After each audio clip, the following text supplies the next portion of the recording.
Hi, Yadri, ma'am. Good morning. Asidi ash humang padana tare.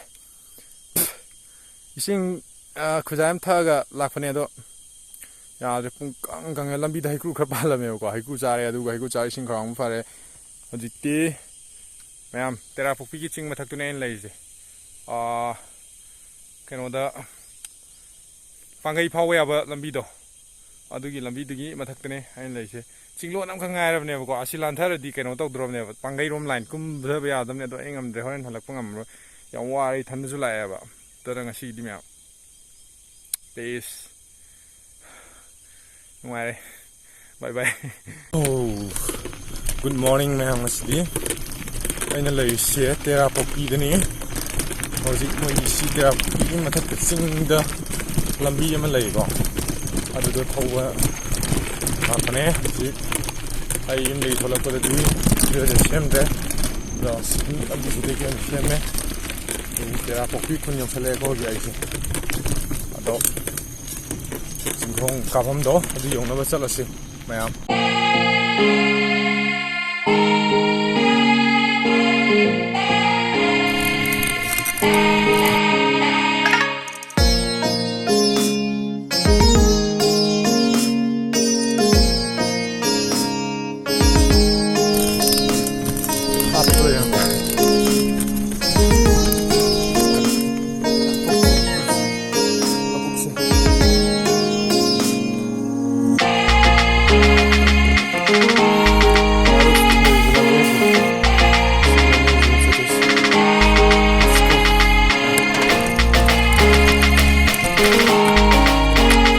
haiku yam tai haiku khre khulaki ching da ta ban na ko haiku je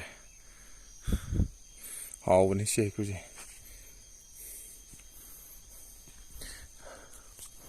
siame haiku khun bal loi re aduna myam amuk chal asi udi chinghong bok la sab lambi bo amuk chal asi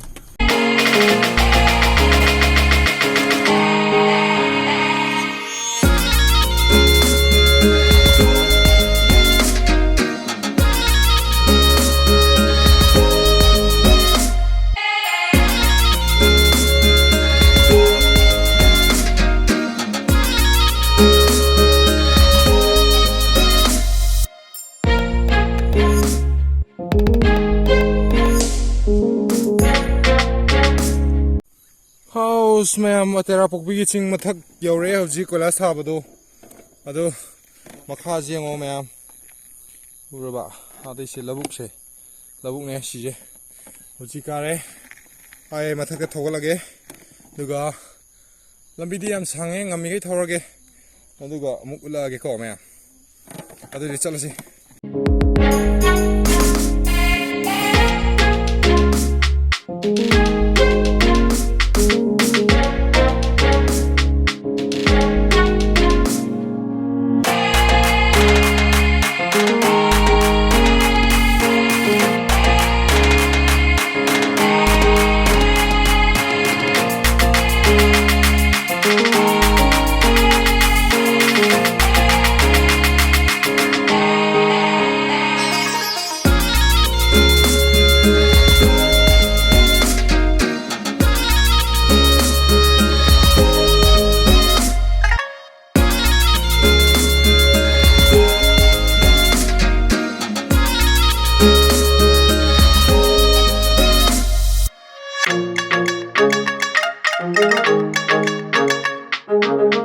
Hi, hello ma'am.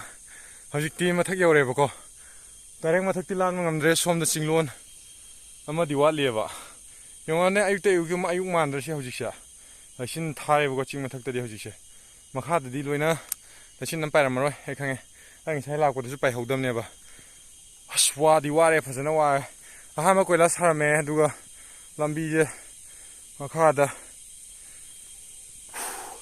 tangkai chalak padai di kola sam de sumaina lambi ji sumaina le meba ado dum thogale aina makha ji yang haning bai tare go view do ado phajaba yeng ba ya bam pham amta leitaba humang ji le ta chentare to ꯃꯌꯥꯝ ꯃꯈꯥꯁꯦ ꯁꯦꯡꯗ꯭ꯔꯦ ꯂꯩꯆꯤꯟ ꯊꯥꯖꯤꯟꯕꯒꯤ ꯕꯦꯛꯒ꯭ꯔꯥꯎꯟꯁꯦ ꯑꯩ ꯑꯣꯟꯊꯣꯔꯛꯀꯦꯀꯣ ꯁꯤ ꯂꯩꯔꯦ ꯃꯈꯥꯁꯦ ꯑꯗꯨꯒ ꯑꯩꯅ ꯉꯁꯥꯏ ꯊꯧꯒꯠꯂꯛꯄꯗꯨꯅ ꯑꯥꯗꯒꯤ ꯃꯈꯥꯁꯦ ꯁꯤꯗꯩ ꯊꯧꯒꯠꯂꯛꯄꯅꯦꯕ ꯁꯣꯝ ꯂꯥꯛꯑꯒ ꯁꯣꯝꯗ ꯂꯥꯛꯏꯅꯦ ꯌꯥꯝꯅ ꯁꯥꯡꯕꯕꯨꯗꯤ ꯅꯠꯇꯦ ꯑꯗꯨꯕꯨ ꯁꯤꯗꯤ ꯄꯨꯔꯥ ꯑꯁꯦꯡꯕꯒꯤ ꯑꯞ ꯉꯥꯛꯇꯅꯦ ꯍꯥꯏꯗꯤ ꯃꯁꯤꯗ ꯔꯦꯁ ꯂꯧꯅꯕ ꯄ꯭ꯂꯦꯟ ꯑꯝꯇ ꯂꯩꯇꯦꯕꯀꯣ ꯑꯗꯨꯝ ꯊꯧꯒꯠꯂꯛꯇꯣꯏꯅꯦ ꯑꯩ ꯑꯅꯤꯔꯛ ꯄꯣꯊꯥꯏ ꯁꯤꯗ ꯕ꯭ꯔꯦꯛ ꯑꯃꯨꯛ ꯁꯦꯀꯦꯟ 5-6 ꯂꯦꯞꯄꯦ ꯃꯤꯅꯤꯠ ꯑꯃꯒꯤ ꯆꯥꯡꯀꯣ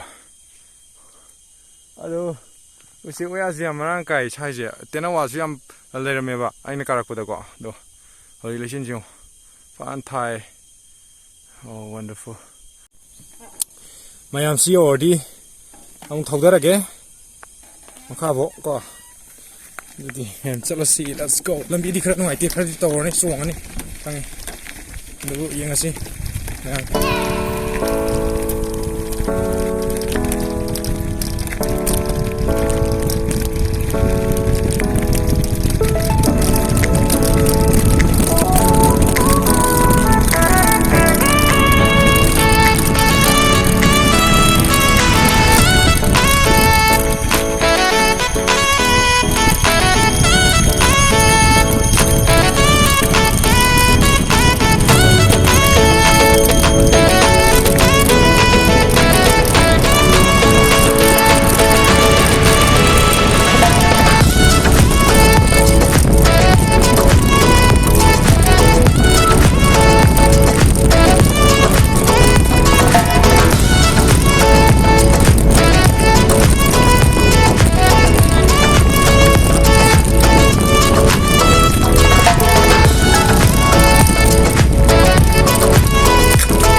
cũng có chừng bằng chân lên.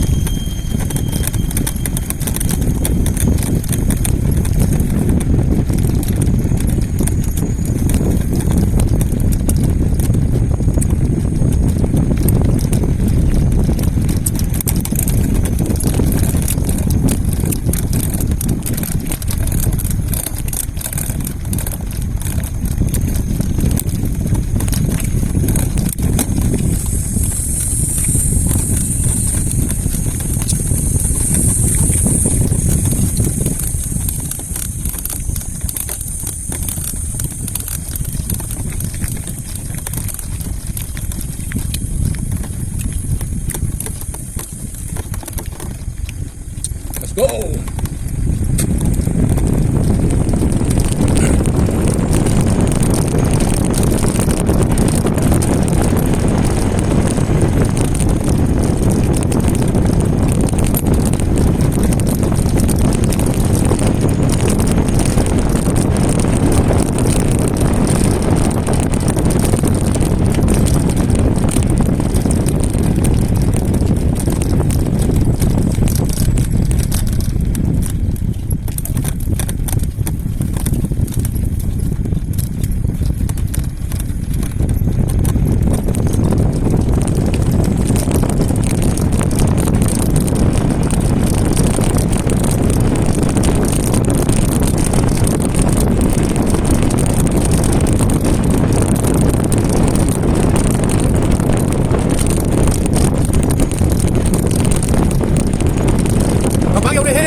Wow! Wow! Yeah, let's go, let's go, let's go!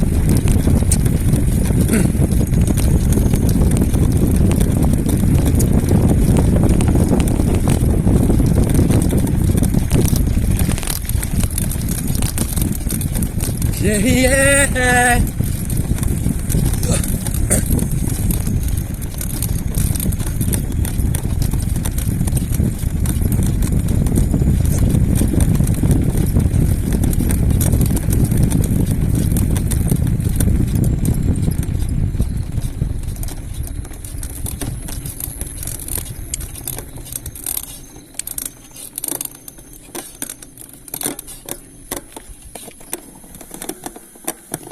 Nidi Home Academy.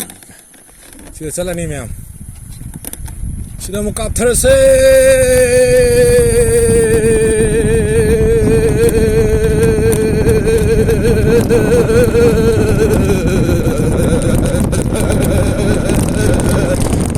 Oh!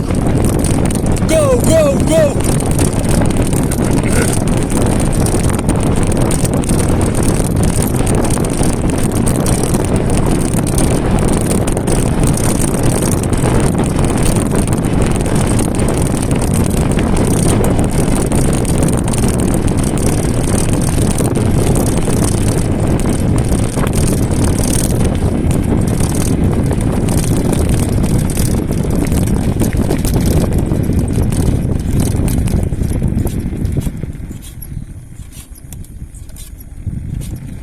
Myam sidagidi angamba kumulore aduna yum yongna ba muchalasi sombe chalaga tingri power yum yongna ba mukapase. Let's go.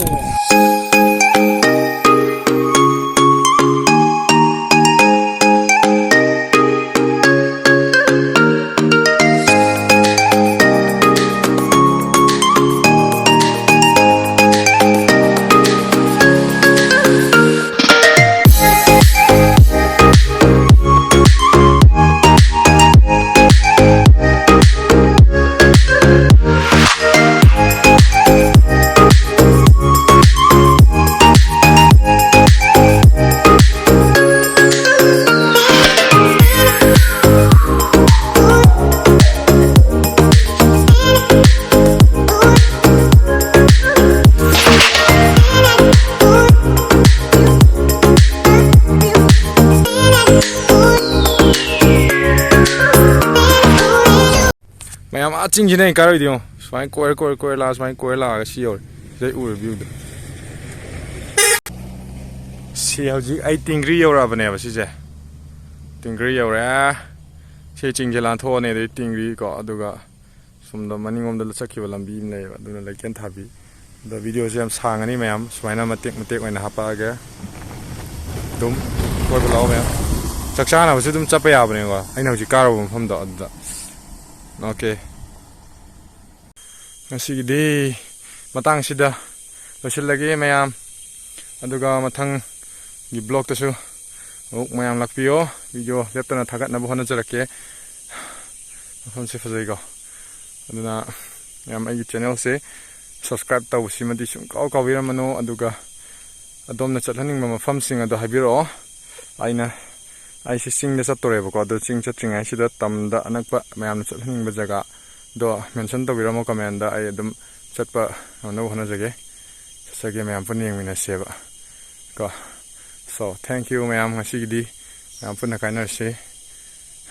Sorry.